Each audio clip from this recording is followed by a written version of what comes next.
Hi, I'm Odell. 2 weeks ago my sister screamed at me in front of our parents, "You've ruined our lives."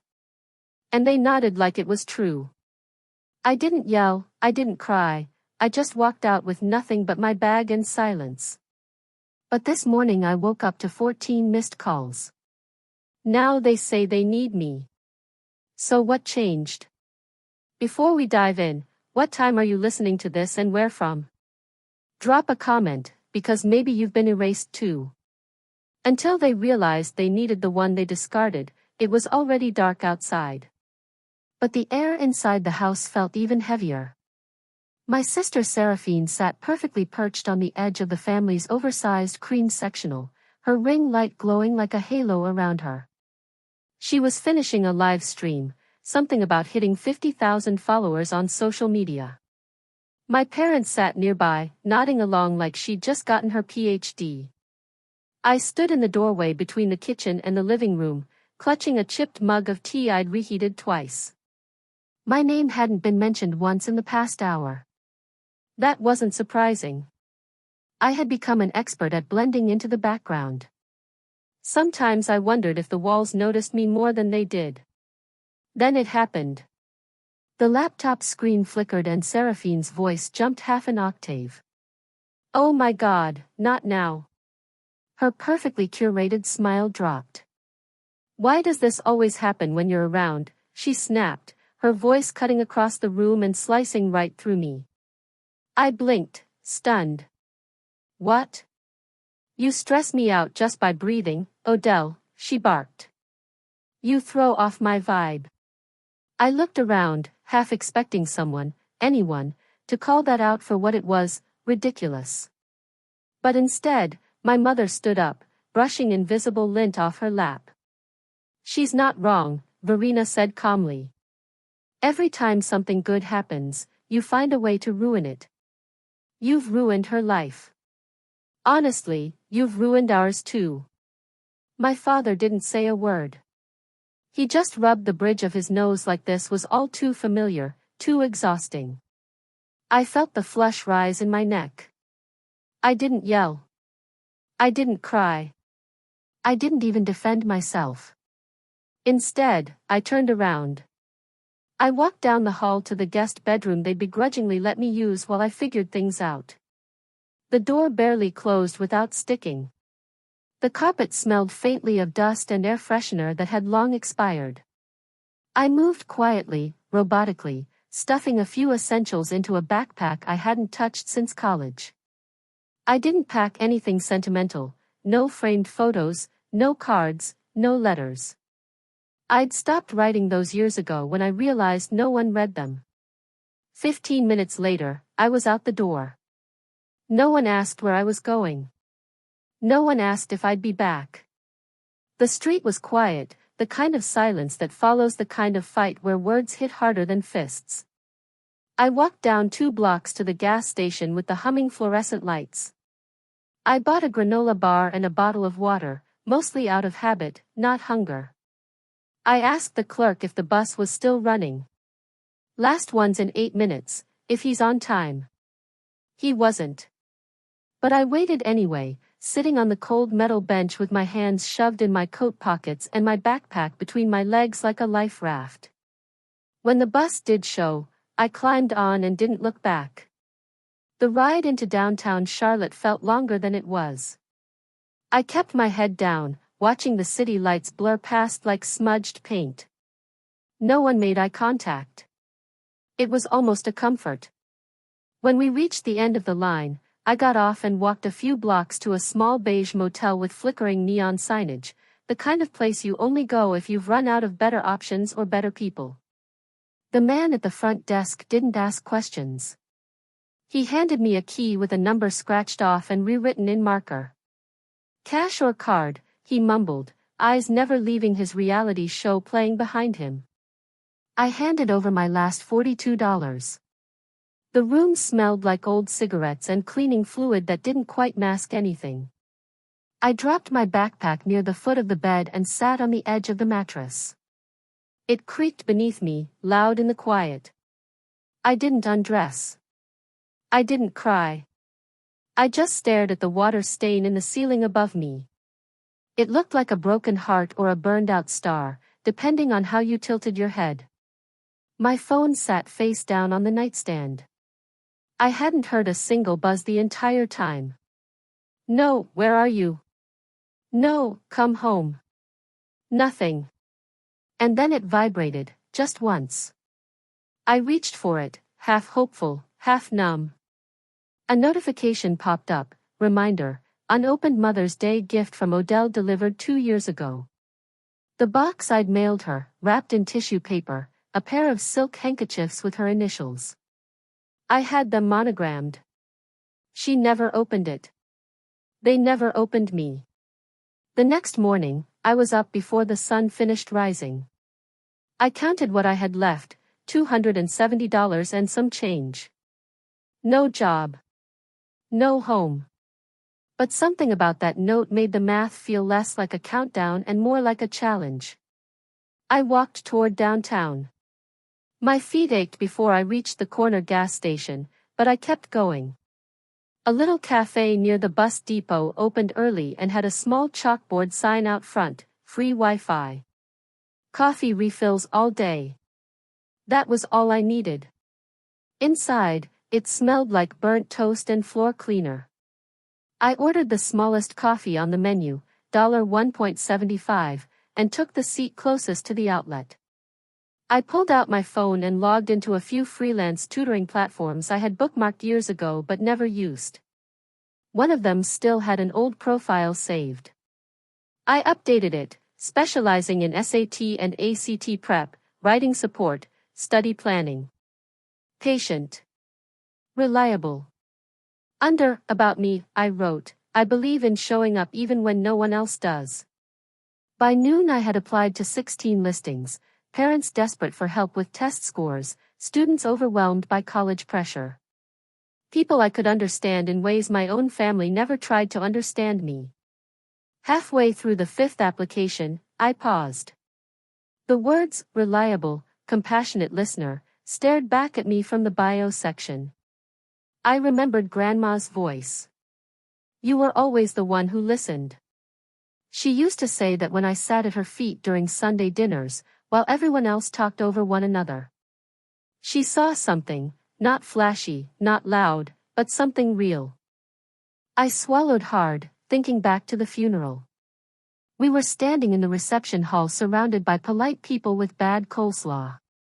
A family friend I barely knew leaned in gently and said, Your grandmother's second letter was beautiful. I hope it brought you peace. Second letter? I blinked at her. I only got one. Her face fell, confused. Oh, I must have been mistaken, she said. She wrote you another, 8 months before she passed. I'm sure it got to you. But it never did. And when I asked my mother about it 3 days after the funeral, still trying to give her the benefit of the doubt, she didn't even blink. Oh, it wasn't anything important. Just sweet old lady things. Just sweet old lady things. That letter too had been erased, like I had been. A pattern so long and subtle you don't notice it until you wake up one day and realize all your edges have been sanded down by people who said they loved you. I shook the memory off and refocused on my applications. A ding came in. One parent responded. Then another.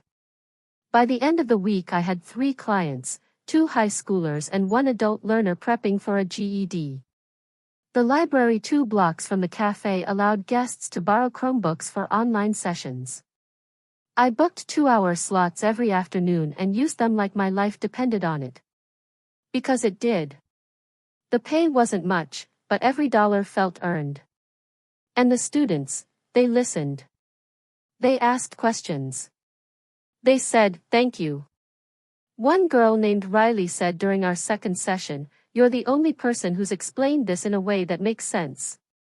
It felt strange being seen by strangers in ways I'd never been seen at home. That evening I returned to the motel and recorded my income on the back of the same receipt from when I checked in. I wrote down the tutoring hours, the payments I'd received on PayPal, and how much I could afford to spend next. 2 more nights. I looked around that tiny room. It smelled faintly of bleach and damp curtains, but it was mine for now. And that was enough. For the first time in years I felt the slightest thread of pride uncoil in my chest. They never noticed what I was building, I said aloud to no one. Because they never thought I could. It wasn't just bitterness, it was clarity, cold and clean.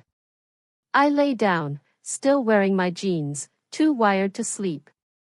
The motel buzzed with faint conversations through the wall and the whir of a vending machine outside. Just as I was about to put my phone on silent, a post popped up on my feed. Family is who shows up when it matters. Don't ever forget that. It was Seraphine's caption. Her face gleamed next to our mother's, both holding glasses of something bubbly.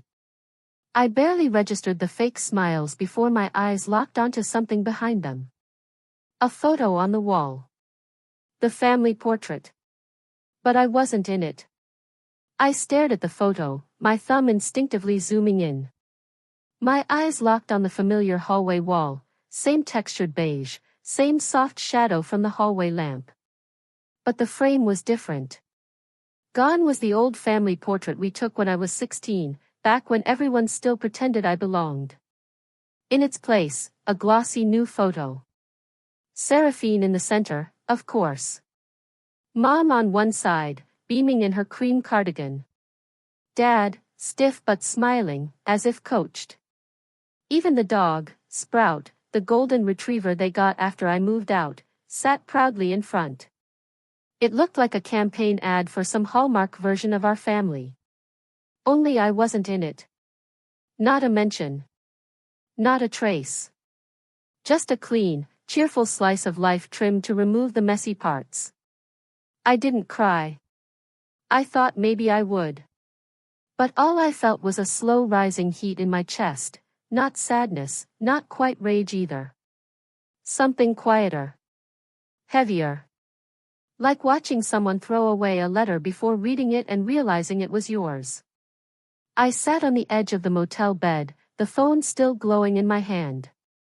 A few years back I might have told myself they probably just needed a smaller frame. Or maybe they didn't realize I'd notice. But not this time. This wasn't an accident. It was official. I'd been erased, not metaphorically, not emotionally, physically. I scrolled back to other photos on Seraphine's page. Throwback to the good old days. Family dinner last Sunday. Grateful for my tribe. There I was, always barely in frame or cropped out entirely. And now I was just gone. A wave of memory pulled me under. I was 9, standing on a stool so I wouldn't be too short for the group photo at church. Everyone laughed when Seraphine joked, "Odellen always looks like she photobombed us." That time, Mom did defend me, kind of. She said, "She's just shy, that's all." But they moved me to the end of the lineup anyway. Out of frame was easier. I blinked away the memory and reached for my tote bag, needing to distract myself. I began organizing my tutoring inquiries, replying to students, filtering messages. It was busy work, until I opened the spam folder. There it was. A subject line I nearly missed, Family Podcast Opportunity. Sent by Seraphine. I had been CC'd. My stomach clenched. I opened it. A short, professional note to a PR rep, pitching an episode featuring modern family dynamics through the lens of resilience and social media influence. And then at the bottom, my sister, she's just bitter and emotionally unstable. We don't talk for a reason. I don't want her involved. It's taken years to rebuild the family's image. My hand tightened around the phone. I could hear the ringing in my ears. I reread the line 3 times, each word louder than the last. Bitter. Unstable. Rebuild. I didn't cry. I didn't scream. Instead I took a screenshot. Then another. Then I printed the email from the library the next morning and taped it on the motel wall right next to Grandma's letter. The words sat side by side like a before and after. One believed I could build. The other believed I didn't matter enough to be seen. I grabbed a pen on the motel notepad. I started mapping it all out, dates, comments, moments. The slow erasure. The dismissals. The behind-the-back insults that had finally come out in writing. It didn't feel petty anymore. It felt necessary. Later that week, a message popped up from a Dallas-based SAT prep group. They'd reviewed my profile and wanted to onboard me for virtual sessions, $75 per student. A number I hadn't seen in years. It meant I could stop living off dollar coffee and hope. I accepted the offer without celebration, no jumping, no smiling, just a steady kind of satisfaction. The kind that stays quiet because it doesn't need to be seen. By Friday evening, I had enough to put down for a small room in a shared apartment a few miles out. Not a palace, but something with a door that locked and no blinking neon sign outside. I sat on the bed, tracing the edge of the email with my thumb. I wasn't angry anymore. I was awake. There's a difference. A knock on the motel door startled me, sharp, hesitant.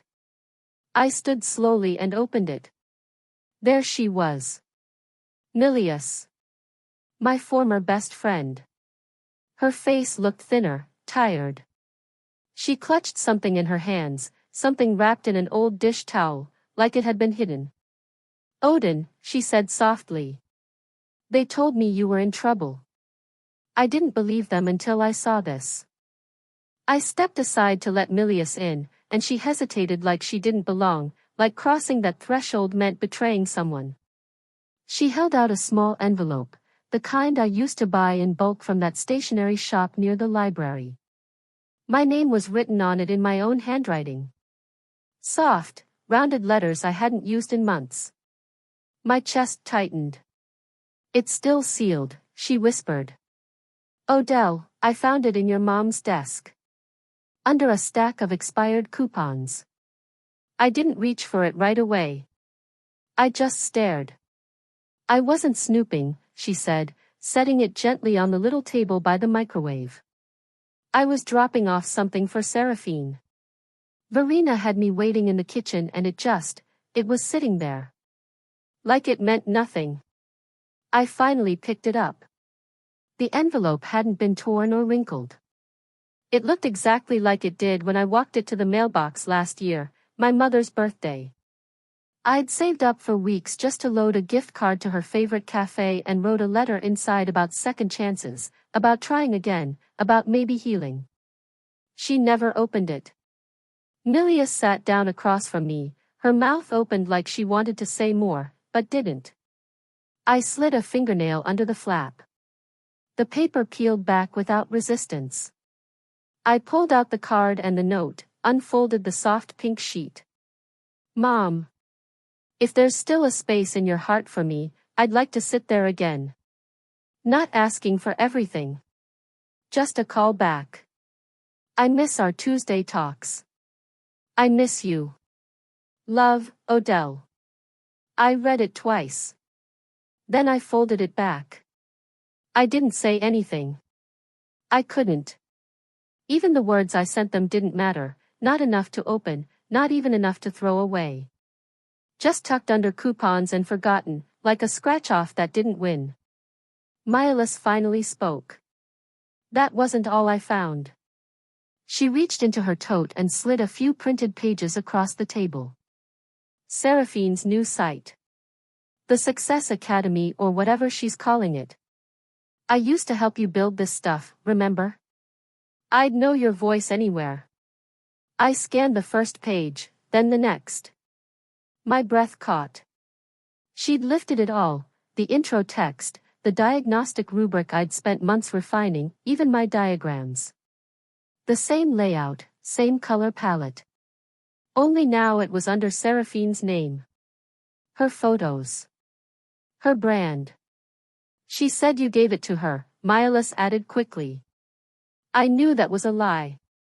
I laughed, one of those short, breathless sounds that die before they reach your throat. Even my sidebars, I muttered. Even the section headers. My voice shook, but I stayed still, like movement would let the betrayal crack wider. Myla sat quietly while I took it in. A few hours later she left, hugging me tightly, then slipping out the door with tears in her eyes. The room was quiet again. I sat on the floor, my back against the cheap wood-paneled wall. No music. No TV. Just the hum of the mini fridge and the occasional creak of the pipes. Then came the buzz. The phone screen lit up. Missed call, Dad.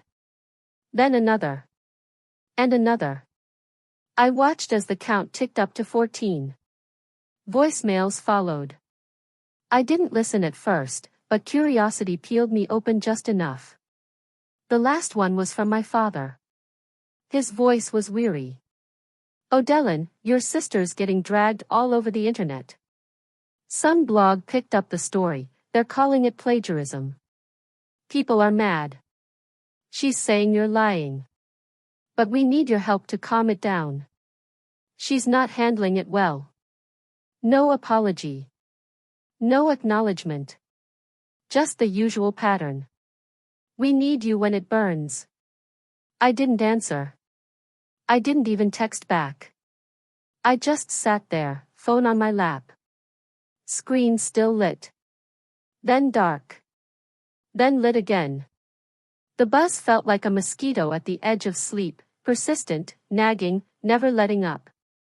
"They only ever call," I whispered to the silence, "when I can fix what they broke." My arms felt heavy. I leaned forward, resting my forehead on my knees. I hadn't cried yet. But this wasn't tears. This was something slower. Sadder. I opened my laptop, hovered over my folder marked Curriculum Archive. My finger tapped the delete key. Maybe I should just let it go. Erase it all, like they tried to erase me. But then I noticed something, a folder I hadn't touched in years, Grandma Legal. I clicked. Inside was a scan I barely remembered uploading, an image file labeled Will_O'Dellin. I opened it. There it was, clear as day. My grandmother's signature. Her handwriting. A clause stating that I, Odell Shipley, was the sole recipient of her educational materials, all her curriculum, tutoring designs, and teaching frameworks. I was the legal heir to the very work Seraphine had stolen. And it had been scanned 5 years ago. Hidden ever since. The next morning, the weight of that scanned file hadn't faded. I stared at it while the sun crept through the dusty blinds of my small apartment, illuminating the edges of my computer screen like it was some kind of divine spotlight.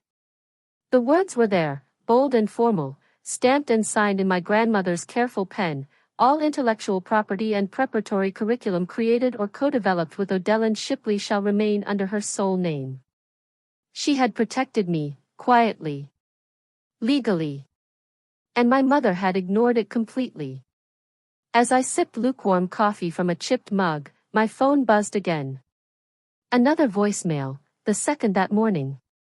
I didn't want to hear it, but my thumb hovered over the play button anyway. I was already spiraling. "What's one more turn?" Verina's voice came through, softer this time. "Odellin, please. You can't just let the family fall apart. Your sister's career is hanging by a thread." She said, "the family." But I knew what she meant. Them. The ones who replaced my face in pictures. The ones who left my envelope in a drawer like a piece of trash. Then another voicemail. This one from Seraphine. Her voice cracked with panic. "You're just bitter. You're always bitter. We gave you everything and this is how you repay us." I could almost see her pacing around in some pristine room, mascara trailing down her cheeks, blaming me like she always did. "We gave you everything," she said. "What a joke," I whispered into the silence. You erased me. And still expect me to be your savior. My hands were steady as I printed the will. No drama. No tears. Just clarity. I pinned it to the wall, next to the email screenshot and the faded note from Grandma. One was typed. One was printed. One was written by hand. All of them told the same story. I'd been erased. And now they were demanding I paint myself back in just to fix their mess. I stared at that wall for a long time. By lunch, I'd made up my mind. I looked up a lawyer in Austin who specialized in intellectual property and quietly booked a consultation. When I arrived, I brought the printout. In a calm voice, "I'm not asking to sue," I told her. "Not yet. I just want this documented, verified, and publicly filed. I want ownership to be formal and known." The lawyer, a woman in her 50s named Margot, raised an eyebrow after reading the will. "You don't need a lawsuit to take back what's yours," she said, tapping the page. "You just need a notice." I left her office with paperwork in hand, sunlight warming my back, and something inside me I hadn't felt in years: control. But peace. That didn't last long. That night there was a knock. 3 raps, firm, familiar. I looked through the peephole and nearly stepped back in disbelief. Verena, Gareth, and Seraphine. I opened the door but didn't invite them in. We stood in the narrow hallway. The air felt sharp, like everything between us had hardened into glass, ready to shatter if anyone raised their voice. Verena looked exhausted. Her lipstick was faded, her hands trembled. Gareth said nothing, he never did. Seraphine's eyeliner was smudged. Her curated shine was cracking, and she knew it. "We made mistakes," Verena began, clasping her hands. "We know. But family means forgiving." I didn't blink. "No," I said softly. Family meant not burning my letters. It meant opening my envelope. It meant saying my name in your family appreciation posts. Verena looked down. I turned to Seraphine. She met my gaze like a child who'd been caught but didn't know how to be sorry. This time I told them, stepping back, "I'm not the one fixing your mess."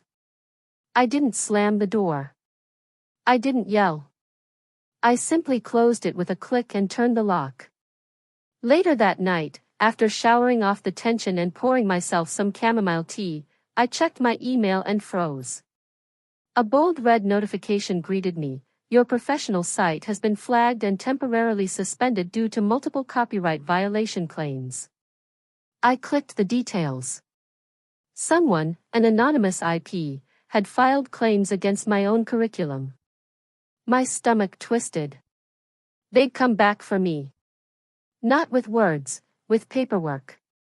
They tried to erase me one more time. But now I was ready.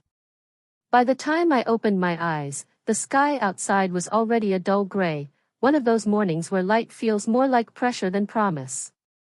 I reached for my phone automatically, expecting the usual overnight tutoring emails or calendar pings.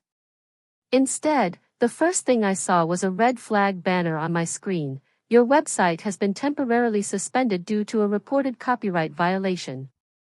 I sat up, heart pounding but hands steady. A second notification followed. Then a third. The subject lines were nearly identical: "Urgent copyright claim review pending." At first I thought it was some glitch or bot, but when I clicked through and saw the claim details, my blood went cold. Proprietary content in use without consent. There was no sender name, just an anonymized IP address tied to the complaint. But Margot, my attorney, was already ahead of me. Within the hour, she called. "It traces back to Seraphine's branding agency," she said flatly. "It's not a coincidence." I didn't scream. I didn't cry. I took a breath, opened a new folder, and began. I took screenshots of every page, every time-stamped lesson, every outline, every diagram I'd created.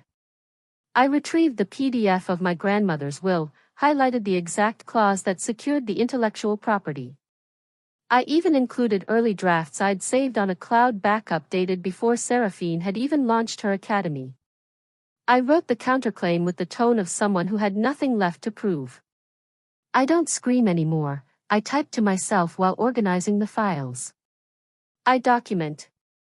That same afternoon I sent an email, not just to the board hosting my platform, but to all my tutoring clients and professional contacts. No dramatics, no accusations. Just a clean, composed message. In light of recent confusion, please find attached original course materials, timestamps, development drafts, and my legal rights to the content as secured through notarized family documents. I appreciate your continued trust. A few replies rolled in within minutes. Most were supportive. A few expressed surprise. But one message stopped me cold. A parent I had worked with the previous fall, a single mom from Houston, wrote, "Your course saved my daughter's future. Don't let them take this from you." That one, I printed. I placed it next to the will on my wall, one paper born of blood, one born of effort. Together, they meant something real. By evening, the storm had started brewing. This time, not mine. Seraphine posted a cryptic update on her main page. People love to take credit once the hard work's done. Funny how that works. But the internet wasn't buying it this time. Within the hour, someone, an intern she must have let go without a second thought, posted screenshots, timestamps, chat logs, even early Canva templates. All tied to me. All dating back years. The comments section beneath Seraphine's post turned fast. This looks like a textbook case of erasure. Wait, why is Odella not credited on anything? Y'all believe the family brand too easily. I didn't respond. I didn't need to. Instead, I sat on my worn couch with a cup of peppermint tea, legs curled beneath me, laptop in my lap. For the first time in a long time, I didn't feel small. I felt still. Strong. Then, just past 10 p.m., Margot called again. "Odellin," she said cautiously, "I don't want you to panic." I paused, heartbeat slowing to a steady rhythm. "Tell me." "Seraphine's team just filed an emergency injunction. They're trying to block your site permanently." And she hesitated. "Your name is now being dragged in a Reddit thread that's gaining serious traction." So this was their last swing. Not a conversation. Not an apology. An ambush. I set down my mug carefully and looked at the papers on the wall. This wasn't just personal anymore. It was public. And now it was war. The next morning, I didn't rush to check my inbox. I made coffee. Let the kettle hiss and breathe. I took my time cracking the window, letting in just enough cold air to feel awake. Only then did I open my laptop. The subject line was waiting, formal injunction filed, cease and desist pending court review. Margot had warned me. Still, seeing it in black and white knocked something loose inside me. It wasn't just a challenge to my work. It was a move meant to bury me. Below the message was a copy of the injunction. My name, my course, my students, all temporarily frozen. Almost simultaneously, a viral Reddit thread was passed to me. At first, I didn't click.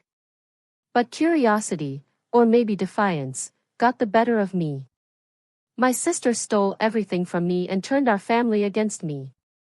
The username was generic, but the phrasing, it was textbook Seraphine. The narrative flipped. Now she was the victim. Now I was the jealous sister out for revenge. The comments were brutal. "Wow, what kind of person does this to family? Ungrateful much? Can't believe some people will tear down their own blood over a little attention."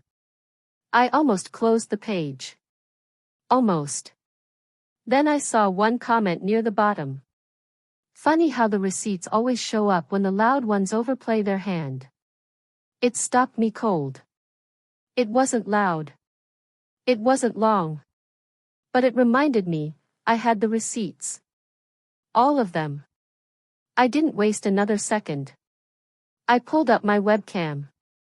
Kept the room dim. No makeup. No angles. Just me. I spoke not with anger, not with apology. I placed the printed will in front of me, read the paragraph aloud, the clause about ownership. I showed the signed page, then screen shared the original curriculum files, the drafts, the timestamps, the side-by-side comparison of her rebranded content. And finally, the emails, the one from her agency, the one from her PR team, all with my name scrubbed out. When I finished, I looked directly into the lens. They say silence is strength, I said quietly. But sometimes, truth needs a voice. This is mine. I didn't add music. No dramatic cut. I didn't ask for support or sympathy. I just clicked upload and let it go. Within 2 hours, my phone didn't stop buzzing. Old clients shared the video. This woman helped my son pass his GED. She worked with my daughter when no one else would. She's the reason my kid got into college. A teacher I'd collaborated with reposted my slides. A blogger I'd never met stitched the video on TikTok, praising the calm clarity. Even the Reddit moderators took action, labeling the original thread a misrepresentation and locking the comments. Something was shifting. Slowly but undeniably. Late that night, I got a voicemail from my mother. Her voice was low, not performative, just tired. We're sorry. Not for everything, maybe not yet. But for now, for letting it happen. You didn't deserve that, Odell. She didn't ask me to call back. And I didn't. That part of me, the one that wanted to hear those words since I was 9 years old, didn't jump. It didn't reach. It just listened and let it settle. A few hours later, there was a knock on my door. No one I knew had said they were coming. I opened it slowly. A delivery man stood there holding a small box and a clipboard. Certified, he said. Signature required. I signed, closed the door, sat on the edge of my bed, and peeled back the seal. Inside was a single envelope, legal-sized cream paper from Seraphine's lawyer. I opened it and read, proposed settlement agreement enclosed. Confidentiality required. Full rights and name restoration in exchange for non-disparagement. They were offering a deal. A silent end. A trade. But they were wrong about one thing, silence didn't protect them anymore. It just bought my answer. The check didn't tremble in my hands. It was heavy, yes, 6 figures worth of forgive and forget. But my fingers stayed steady as I unfolded the NDA behind it. Withdraw all claims. Delete the video. Never speak publicly again. It was the kind of offer that came dressed as resolution, but stank of control. I read it twice. Once as a woman who had spent too many years second-guessing herself. Then again as the woman I'd become, no longer looking for permission to be heard. And then I walked to my shredder, slid in the papers, and listened as the blades turned their silence into dust. That afternoon, I posted my final statement. No video this time, just a still image, my name, my credentials, and the words. You don't owe people silence just because they shared your last name. I won't take hush money for pain I never caused. By nightfall, it was everywhere. Women from all over, former educators, daughters who'd been gaslit out of inheritances, sisters who knew the sting of being scapegoated, began sharing it. Not for sympathy, but because it named something they couldn't say themselves. One message read, I thought I was the only one. Thank you for saying what I couldn't. In my new home office, where I no longer needed to ask for a chair at the table, I hung the wrinkled paper I'd carried since that motel room. You will build what no one sees. Today, it rested beside the official letter from my lawyer, ownership affirmed, IP registered, curriculum protected. The desk was modest. The window overlooked a bus stop. But it was mine. I haven't heard from my family since. Not on birthdays. Not when Seraphine's site was permanently shut down. Not when word spread that Mom had quietly sold the house. Some said it was to cover the legal fallout. Others whispered she just had enough. But I didn't wait for gossip. I didn't need apologies printed in ink or whispered through other people's mouths. They weren't monsters, just people who made me one when it was easier than looking in the mirror. I didn't fight to punish them. I fought to free myself. And freedom? It's quieter than I imagined, but not empty. Last month, I launched a small scholarship fund in my grandmother's name. Nothing flashy, just enough to help kids like the ones I used to tutor when I barely had rent money. Thank you notes started coming in. Most were from strangers. One was from a student I taught back when I was working out of the public library. You were the first one who told me I could do it. I believed you. I sat with that letter for a long time, not because it hurt, but because it didn't. This was the life I built in the silence they once thought would bury me. And then one morning, I stood by the window as sunlight warmed the edge of my desk. I took out the wrinkled note again, "You will build what no one sees," and smiled. But I didn't mail it to someone else this time. Instead, I framed it. Hung it above my desk. Because I didn't need to send it away to believe in it anymore. Sometimes, the letter you keep is the reminder that you already became the thing they said you never would. And maybe, just maybe, that's the loudest truth of all.